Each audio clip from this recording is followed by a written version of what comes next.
Ya, haleluya. Nah, kita hari ini akan berbicara bagaimana kita mengatasi kekecewaan. Tapi kali ini contoh yang kita ambil adalah Daniel. Di mana Daniel ini kalau mau dibilang dia betul-betul mengalami sebuah titik yang paling berat dalam kehidupannya. Bagaimana tidak dalam Daniel pasal yang ke-6 ayat 1 dan selanjutnya. Itu disanakan bahwa Daniel memiliki sebuah kedudukan yang tinggi. Bahkan lebih tinggi daripada orang-orang yang penguasa di atasnya. Tetapi kedudukan yang tinggi itu membuat orang tidak suka. Dan akhirnya justru mereka berkomplot bagaimana menjatuhkan Daniel dan menggeser kehidupannya. Bahkan bukan menggeser saja, kalau bisa menghilangkan nyawanya. Kursi panas dalam sebuah kedudukan di pemerintahan memang tidak mudah. Jangan berpikir berada di posisi yang puncak itu semuanya akan aman-aman. Ternyata juga banyak orang tidak suka dan bahkan berusaha membunuh saudara. Dan betul, mereka tidak punya alasan dalam hal hikmat, dalam pengetahuan, dalam hal kesetiaan dan pengabdian.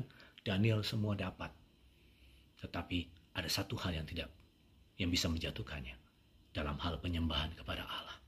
Mereka membuat peraturan supaya semua menyembah raja. Tidak boleh menyembah dewa atau ilah-ilah lain siapapun juga. Kalau mereka menyembah ilah lain, dia akan dimasukkan dalam kandang singa, gua singa. Dan betul, ketika peraturan dibuat dan raja setuju, dan yang anehnya raja ini juga tidak meminta nasihat kepada Daniel sebagai seorang yang berhikmat di negara tersebut dan duduk di posisi yang penting, dia buat saja. Hanya percaya kepada komplotan-komplotan tertentu, berpikir itu adalah mewakili juga suaranya Daniel. Dan dibuat. Dan ketika dibuat, Daniel ketika mendengar peraturan itu, justru dia menyembah Tuhan. Justru dia berdoa. Justru dia memuji Tuhan. Dan akhirnya orang mendapati, oh ternyata betul Daniel, kamu ini tetap menyembah Allahmu, tidak menyembah raja. Dan akhirnya dia dibawa menghadap raja. Dia berkata, orang ini tidak menyembah Tuanku. Orang ini harus masuk di gua singa. Dan raja sudah terlanjur membuat sebuah keputusan. Dia sedih. Ternyata Daniel yang dituduh. Dia tidak menyangka bahwa hal itu adalah Daniel. Tapi sudah terlanjur keputusan dibuat. Dan akhirnya raja harus memasukkan Daniel ke kandang singa.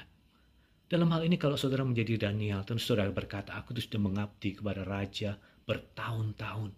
Dan kali ini ketika ada persoalan seperti ini, ya raja, kamu tidak menggunakan otoritasmu untuk menolong aku. Bahkan kau ketika membuat peraturan, kau tidak bertanya kepada aku. Aku tahu kamu sedih. Aku tahu bahkan kamu tidak rela kalau aku dihukum.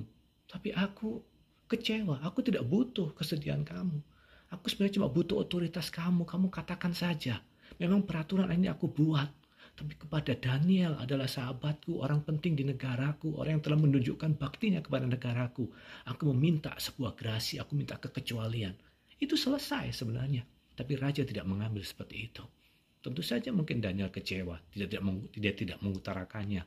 Tapi secara dalam hati gini, aku mengabdi kepada negara, aku berjuang kepada negara, aku memberikan kontribusi yang terbesar buat kerajaan kamu. Bahkan orang tuamu pun juga menyadarinya, tapi kamu tidak menghargai sama sekali dan membiarkan nyawaku dalam bahaya. Dan akhirnya okelah, dia terima dan dimasuk di dalam kandang. Kekecewaan yang terjadi, seseorang yang seharusnya bisa menolong, tetapi tidak menggunakan otoritasnya. Tapi mengucap syukur, Daniel menerimanya. Mungkin di dalam hatinya dia percaya, sekalipun raja yang punya otoritas benar bisa melepaskan aku, tapi tidak menggunakan otoritasnya melepaskan aku. Aku yakin Allahku yang aku sembah akan bisa menolong aku.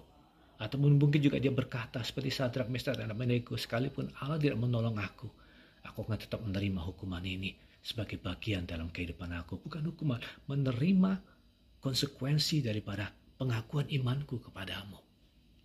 Dan dia dimasukkan di kandang. Puji nama Tuhan, Tuhan menolongnya. Singa tersebut tidak menerkamnya, tidak menggigitnya. Dan dia aman. Raja datang pagi-pagi. Dia berkata, ya Daniel, sanggupkah Allahmu melepaskan engkau? Dan dia menjawab, sungguh Allahku sanggup menolong aku. Sebab ternyata aku tidak bersalah kepada Allah dan juga kepada Tuanku. Perkataan ini sangat menohok buat raja itu. Dia berkata, iya ya, kamu tidak salah sebenarnya. Tapi kenapa aku menghukum kamu? Tapi sudahlah, itu sudah terjadi. Dan sekarang kamu melihat bahwa aku lolos.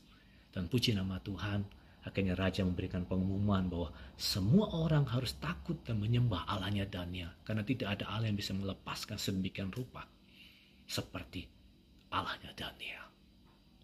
Saudara bisa kecewa dengan keadaan saudara punya kedudukan tinggi, punya kecakapan, punya pengabdian, punya penyembahan yang terbaik kepada Tuhan. Ternyata kok hukuman yang datang. Ternyata sebaliknya, sebuah celaka yang datang kepada saudara. Saudara bisa kecewa, tapi saudara itu semua adalah keputusan saudara. Kalau saudara mengerti bahwa aku mengenal Allah yang benar, aku tidak akan kecewa dengan keadaan aku, karena aku tahu aku memang harus menyembah Dia. Baik atau buruk keadaanmu, situasi apapun, aku tetap akan menyembah Tuhan. Karena Allah adalah Allah yang layak disembah, dan hidupku dalam kekekalanku dan masa depanku dalam kekekalanku adalah tergantung daripada Tuhan. Dan aku tidak mau menyembah kepada yang lain karena mereka tidak bisa menjamin kekekalanku dan memberikan garansi terhadap kehidupanku di masa akan datang. Dan aku akan tetap menyembah Tuhan. Walaupun aku harus kehilangan kedudukan, walaupun aku harus kehilangan nyawaku, walaupun aku kehilangan sesuatu yang terpenting dalam kehidupan aku. Yang terpenting, aku tidak kehilangan penyembahanku yang benar kepada Tuhan. Mungkin situasi saudara bisa membuat saudara kecewa, tapi perhatikanlah.